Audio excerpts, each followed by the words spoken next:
अस्सलाम वालेकुम। अच्छा, आज हमने 9th का मैथ करना है।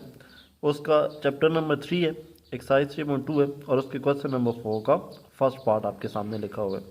लॉग बेस 3 है और पावर उसकी 81 लिखी हुई है, इक्वल टू एल है। अब सिंपल सा क्वेश्चन आपने करना क्या है कि 3 जो बेस है वो एज इट इज़ ही रहने देनी है। वो एल जो यहाँ पे जिसको हम कहते हैं ना कि बेस है, यहाँ पे आके पावर बन गई, इक्वल 81 जो यहाँ पे पावर है वो यहाँ पे आ गया। अब 81 जस्ट 81 नहीं है, इसको आप इस तरह से भी लिख सकते हो।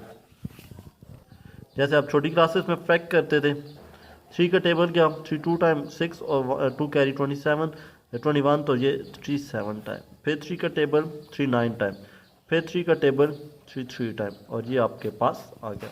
अब आप क्या कर सकते हो, 3 की पावर एल, ठीक है, 81 के बजाय आप 1 2 3 4 3 की पावर 4 भी लिख सकते हैं।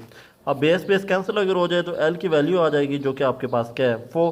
तो ये आपके पास फर्स्ट क्वेश्चन का आंसर आ जाएगा। उम्मीद है समझ आ गई होगी, अगर ना समझ आए तो आप कमेंट करके मुझे बता दीजिए। अब है इसी क्वेश्चन का सेकंड पार्ट। आपके पास लॉग बेस ए और पावर 6 है, इक्वल टू 0.5 है। सेम इसी तरीके से आप चलोगे, ए ऐसे ही है और 0.5 यहाँ पे आके क्या बन गई, पावर, और 6 यहाँ पे आ गया इक्वल के। ठीक हो गया। अब 0.5 को आप 1/2 भी लिख सकते हो। कैसे, ये देखिए ना, रफ में करें, 0.5 पॉइंट आया तो 10 बन गया, 5 1 द 5 और ये ऊपर 2 बन गया। तो आप सॉल्व करके 1/2 भी लिख सकते हो। हमने क्या किया, 1/2 लिख दिया। अब 1/2 को ख़त्म करने के लिए आप क्या करते हो, स्केल लेंगे, लेकिन एक साइड पे तो नहीं ना ले सकते, वो फिर आपको क्या करना होता है, दोनों साइड पे स्केल लेना होता है। 2 और 1/2 आपके पास कैंसिल। 6 का स्केल कितना होता है, 6 6 टाइम 36, और ये आपके पास सेकंड क्वेश्चन का आंसर आ जाएगा। उम्मीद है समझ आए आ गई होगी, अगर ना समझ आए तो कमेंट करके इसके बारे में भी आप बता सकते हो। अब इसी क्वेश्चन का थर्ड पार्ट है। लॉग बेस आपके पास 5 है, एन आपके पास पावर इक्वल टू 2 हो गया।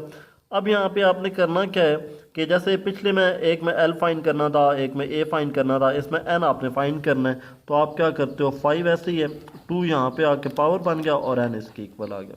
5 का स्केल 25 इक्वल टू एन हो गया। एन को इस साइड पे शिफ्ट कर दें तो ये आपके पास 25 हो गया, और यही आपके पास आंसर होगा। उम्मीद है समझ आ गई होगी, अगर ना समझ आए तो थर्ड क्वेश्चन के बारे में भी आप कमेंट करके बता सकते हैं। तीनों क्वेश्चन मैंने सॉल्व करके आपके सामने रखती हैं। इसका इन तीनों क्वेश्चन का रिव्यू पहले आपके सामने रखता हूँ। फर्स्ट पेज पे आपके पास फर्स्ट क्वेश्चन है, मीन क्वेश्चन नंबर 4 का फर्स्ट पार्ट आपके पास।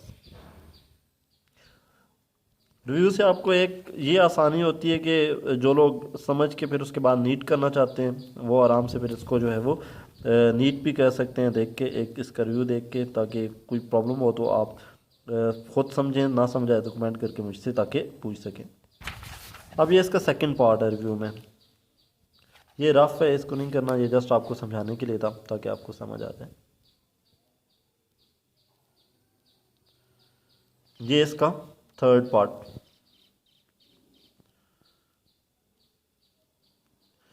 अच्छा, क्वेश्चन आपको छोटे छोटे लग रहे हैं, लेकिन आपने इनको समझना इम्पोर्टेंट है, काफ़ी इंपॉर्टेंस देनी है इनको। उसका रीज़न ये है कि 2 नंबर का जब क्वेश्चन आता है तो वो कोई लंबा थ्योरम नहीं दे सकता, वो आम तो वैसे ही कोई छोटा सा क्वेश्चन उठा के देता है।